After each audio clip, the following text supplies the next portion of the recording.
On Saturday Night Live, Adam Levine made his debut as a host by giving a monologue that was a combination of charm, self-deprecation, and shirtless swagger. His speech was delivered last night. While making fun of his lengthy stay as a coach on The Voice, the frontman of Maroon 5, who is known for his tattooed torso and mischievous character, did not disappoint. He did so by removing his shirt to huge applause and making light of his lengthy tenure on the show. A number of former contestants on The Voice and cast members from Saturday Night Live made unexpected appearances during the monologue, which kept the crowd on the edge of their seats. Upon his arrival, Levine walked out of Studio 8H wearing a tailored black suit, his characteristic smile lighting up the room. He jokingly introduced himself as Adam Levine and stated, "Yes, I am the guy who has been taking his shirt off ever since you were in middle school." This elicited an immediate laugh from the audience, as he joked about his dual life as a pop celebrity and a dad who drove a minivan. He leaned into his image as a rock star. On the one hand, I am singing moves like Jagger, and on the other, I am debating with my children about the reasons why they are not allowed to have ice cream for breakfast. In most cases, they come out on top. The monologue took a drastic turn into parody territory when Levine addressed his time on The Voice, which spanned 16 seasons. "I spent over a decade spinning in a red chair, pretending I could make anyone a star," he continued, imitating his coaching act. "I spent an entire decade being a coach. It would be something along the lines of, 'You're a game changer,' or 'You've got raw talent.' I am currently pondering, is it possible that we could get to the part where I perform a duet with Blake Shelton?"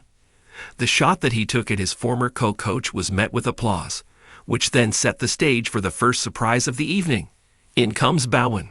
While wearing a cowboy hat and plaid, Yang was performing an imitation of Blake Shelton that was nothing short of flawless. "You city slicker, Adam, you wouldn't be able to teach a cow to moo any better." Had Yang played an air guitar, he made a drawling sound. In the course of their conversation, Levine teased Blake about his never-ending collection of country tunes. One of the things that Levine said was, "Every song you write is about pickup trucks or whiskey." In response, Yang retorted, "And every song you write is about doing yoga with a supermodel." It was a crowd-pleasing performance because the chemistry was so electric. The parody reached a new level of intensity when Chloe Fineman made an appearance as Carson Daly, the host of The Voice. She wore a spiky blonde wig and had an exaggerated MTV attitude. She stated to him, "Adam, you're on Saturday Night Live now, but you'll always be my chair-spinning bro," while tossing him a pretend buzzer from The Voice. To give the impression that he was slamming it, Levine yelled out, "I want you on my team." A twist was then presented by Fineman's Daily, who stated, "Tonight we're doing The Voice, Street Lewis Night Edition." Levine jumped into the enormous red chair that had just arrived on stage with a joyful expression on his face.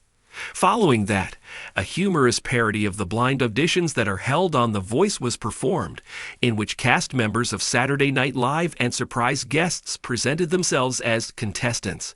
At the same time that Levine was cringing, Kenan Thompson continued to perform as a terrified vocalist, screaming out an off-key rendition of Maroon 5's "This Love." From a diplomatic standpoint, Levine responded, "Kenan, I love your energy, man. However, maybe you should stick to sketches." Thompson clenched his fists around his chest, acting as if he was destroyed, and then he shuffled off stage to the acclaim of the audience. Suddenly, the most unexpected event of the evening occurred. Kelly Clarkson, the formidable coach of The Voice, appeared on stage without prior announcement. She began her performance of "Since You've Been Gone" with a rousing version, and the audience completely lost comprehension. A frenzied buzzing could be heard coming from Levine's chair.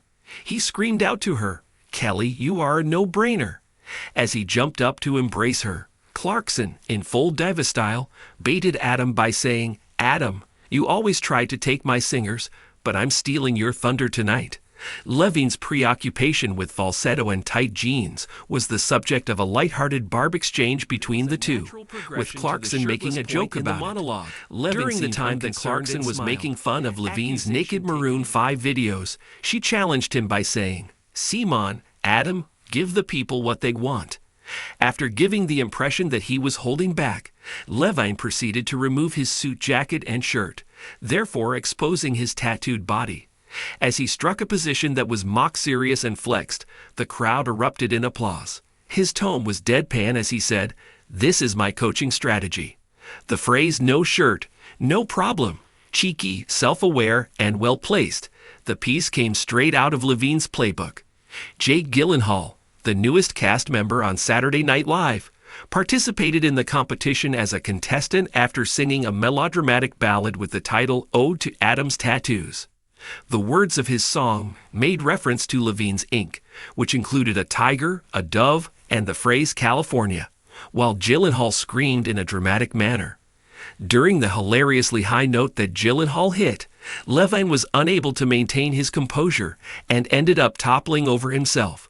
With floods of laughter streaming down his face, Levine remarked, "Man, you're too much." In a dramatic manner, Gyllenhaal bowed, thereby establishing the moment as a highlight. The monologue came to a close with a reference to Levine's career in the music industry. He grabbed his guitar and led the cast in a satirical rendition of a Maroon 5 medley, interspersing references to The Voice throughout the performance. "She will be loved if she picks Team Adam," and "I got moves like Jagger when I spin that chair" were two examples of lines that had the audience clapping along with the performance. The excitement was contagious, and Levine's voice, which remained silky smooth, demonstrated why he is a stalwart in the pop music industry.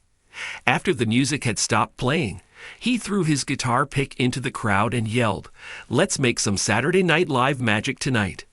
Bringing together sentimentality, star power, and the irreverent comedy of Saturday Night Live, Levine's monologue was a triumph. Fans referred to it as trending on social media, which caused it to receive a lot of appreciation. Fans referred to it as Peak Adam and praised the cameos by the cast of The Voice, with Clarkson's participation serving as the impetus for requests for her to host the show. The parody struck a chord with viewers of The Voice, who have recognized and appreciated Levine's charisma for a long time, while also demonstrating his capacity to laugh at himself. Levine dived into roles ranging from a tattooed barista to a time-traveling Elvis all throughout the night's sketches, which built on the intensity that was generated by the monologue. However, it was his opening act that established the mood, serving as a reminder that Levine, regardless of whether or not he is wearing a shirt, is able to command a stage. According to the words of one user, Adam Levine has just transformed Studio 8H into his very own personal rock show. Please, give me more of this. When I think back on the evening, I realize that Levine's debut performance felt like a love letter to his whole career, from his days on The Voice to his roots in pop rock. A playful mention to his image was made during the shirtless moment, but the real star of the show was his willingness to play ball with the insanity of Saturday Night Live. The fact that Clarkson, Yang, and Feynman stole scenes with Levine demonstrated that he is more than simply a coach or a crooner. Rather, he is a showman who is prepared to compete in the major leagues of comedy. We can only hope that he will return to Saturday Night Live in the near future.